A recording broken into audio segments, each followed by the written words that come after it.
Bonjour, bienvenue à ce nouveau webinaire autour de la certification Cléa. Donc, je me présente, Anaïs Deleuil, responsable des partenariats et du développement chez Transition Pro Île-de-France. Et je suis Françoise Gomez, chargée de mission études et partenariats, également chez Transition Pro Île-de-France. Alors Françoise, qu'est-ce que Cléa ?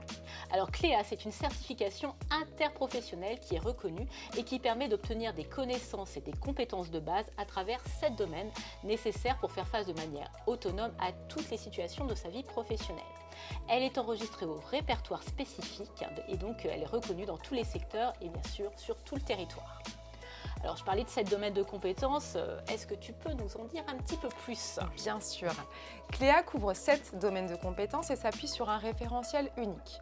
Tout d'abord, on va aborder le français, ensuite les mathématiques, l'utilisation d'un ordinateur, la capacité d'apprendre à apprendre tout au long de la vie, le travail en équipe et aussi en autonomie, et enfin la maîtrise des règles d'hygiène, de sécurité et d'environnement.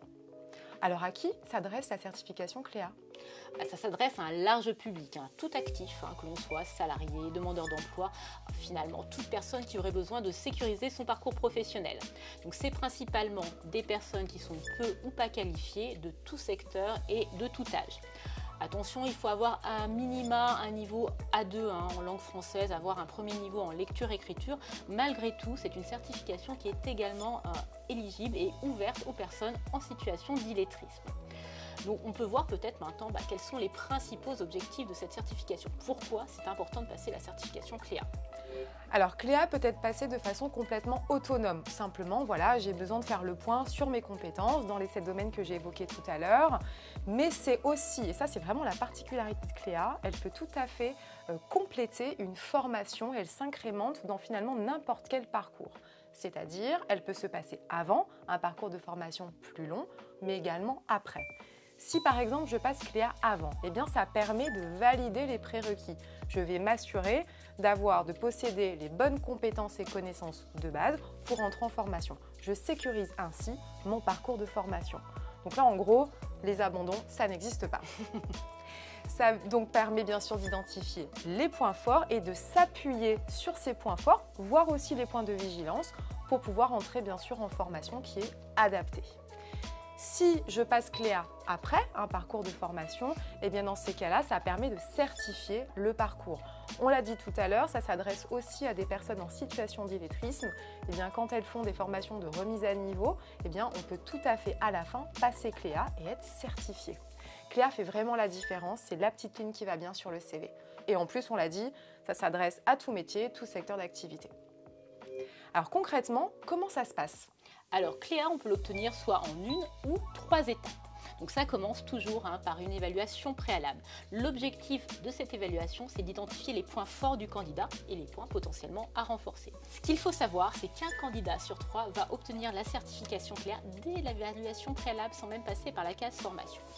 Dès lors qu'il y a des points à renforcer, l'organisme va proposer donc au candidat de suivre une formation individualisée. Il peut même s'agir d'une auto-formation et puis suite à ça, il y aura une petite évaluation finale pour pouvoir obtenir la certification Cléa. Donc vous l'avez compris, donc l'obtention de la certification Cléa, ça peut s'obtenir dès l'évaluation préalable ou après une petite formation. Donc tout ce process, toute cette certification, ça se passe au sein d'un organisme qui est habilité par CertifPro. Donc CertifPro, c'est l'organisme qui est propriétaire de la certification Cléa et on en trouve un petit peu sur tout le territoire francilien. Et vous retrouverez la liste des organismes habilités sur le site www.certificat-clea.fr. Tu l'as dit, ça peut être très rapide. Donc en fait, concrètement, l'évaluation préalable dure au maximum 7 heures. C'est-à-dire qu'à l'issue de cette journée ou éventuellement sur 2 demi-journées, je peux repartir avec ma certification. A contrario, si je dois passer l'évaluation finale, qui ne va porter que sur les éléments qui n'ont pas été validés en préalable, donc qui ont été vus en formation ou auto-formation, là on est sur un modèle plus réduit, 4 heures maximum. La formation, on l'a dit, la durée ne peut pas être estimée puisqu'elle va s'adapter vraiment sur les résultats de l'évaluation préalable, donc la durée sera adaptée et personnalisée. Et si on parlait financement maintenant ? Allez, on parle financement. Alors, si vous êtes salarié ou demandeur d'emploi, il y a plusieurs financements possibles pour Cléa. Tout d'abord, si vous êtes salarié, c'est éligible au CPF, donc vous pouvez tout à fait mobiliser votre compte personnel de formation. Sinon, vous pouvez également en parler à votre employeur, il peut mobiliser son OPCO ou faire appel à son plan de développement des compétences. D'ailleurs, à ce sujet, nous avons publié sur notre site internet la nouvelle cartographie des financements OPCO, donc n'hésitez pas à la consulter. Et enfin, si on est demandeur d'emploi, c'est toujours éligible au CPF, mais je vous invite surtout à en parler à votre conseiller France Travail qui saura mobiliser au mieux les financements adéquats. Et le rôle de Transition Pro alors dans tout ça, Françoise? Alors Transition Pro a principalement 4 missions par rapport à la certification Cléa. 4 missions qui sont l'instruction des dossiers qui nous sont présentés et envoyés par les organismes évaluateurs, l'organisation des jurys, donc on organise un jury par mois, la délivrance du certificat bien évidemment, et puis aussi le déploiement de la certification sur tout le territoire francilien.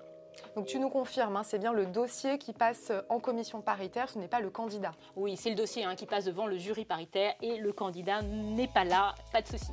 C'est l'organisme de formation qui s'occupe de toute la partie administrative. Tout à fait, tout à fait. Alors ce qu'on peut voir maintenant, parce qu'on sait quand même déjà pas mal de choses sur Cléa, c'est quel est l'intérêt pour un bénéficiaire de passer cette certification. Je pense qu'on a commencé à l'évoquer, mais tu vas nous en dire un petit peu plus. Alors en plus, je vais m'appuyer sur une enquête que nous avons menée l'année dernière auprès des certifiés Cléa, donc ça comprend salariés et demandeurs d'emploi. Eh bien, le top 1 de l'intérêt, ça a été qu'ils ont regagné confiance et autonomie. C'est rare quand on parle de certification de mettre en face, j'ai regagné confiance en moi, donc ça a le mérite d'être souligné. Alors je ne pourrais pas évoquer tous les intérêts pour les bénéficiaires, je vais en évoquer encore quelques-uns, mais c'est vrai qu'il y en a beaucoup. Il y a notamment l'évolution professionnelle, ça ouvre véritablement des portes à ces personnes, je rappelle, qui sont peu ou pas qualifiées et pour lesquelles c'est leur première certification, ou en tout cas c'est un pas vers le parcours de formation. C'est reconnu sur le marché du travail, on l'a dit, ça permet bien sûr de favoriser de façon sécurisée l'entrée à l'emploi ou la continuité du parcours, voire aussi l'entrée en formation. Et enfin, c'est important aussi de le souligner, si vous passez Cléa avant de déposer chez nous un dossier PTP, projet de transition professionnelle, vous bénéficiez d'un point de priorité. Pour l'entreprise, idem, de nombreux intérêts. Alors au-delà de répondre à l'obligation légale de former ses salariés, concrètement, ça permet d'améliorer l'application des consignes écrites et de communication des salariés. Ça garantit l'adaptabilité aux évolutions des postes de travail et comme un vrai diagnostic RH, ça permet aussi de détecter le potentiel d'évolution et d'adapter les compétences au regard d'une évolution de poste, de mission, etc. Et ça garantit aussi l'implication du salarié dans un éventuel parcours de formation ou sur une nouvelle prise de poste puisqu'on l'aura sécurisé grâce à Cléa.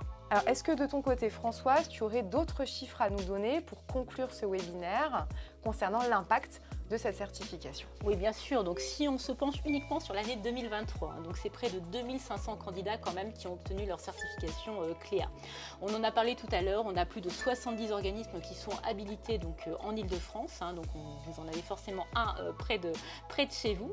Et d'après l'étude dont tu parlais précédemment, suite à leur certification Cléa, on a 88% des personnes qui ont connu un changement professionnel et ils sont nombreux à estimer que ce changement est très positif. Et puis enfin, plus d'un sur deux se dit fier d'avoir obtenu une certification et ça c'est quand même quelque chose de très très positif également et ressent plus de confiance en soi. Si on devait retenir 2 mots, c'est ça, fierté et confiance en soi. Donc on arrive, donc vous l'avez compris, à la fin de ce webinaire et donc finalement que vous soyez une entreprise, un conseiller en évolution professionnelle ou tout autre acteur de l'orientation professionnelle, Cléa constitue une vraie opportunité. Donc on insiste, mais n'hésitez pas à en parler autour de vous. Merci de nous avoir suivis. Si vous avez aimé cette vidéo, un petit pouce et surtout abonnez-vous à notre chaîne. Vous retrouverez ainsi l'ensemble de nos replays. Merci à tous. Merci, à bientôt.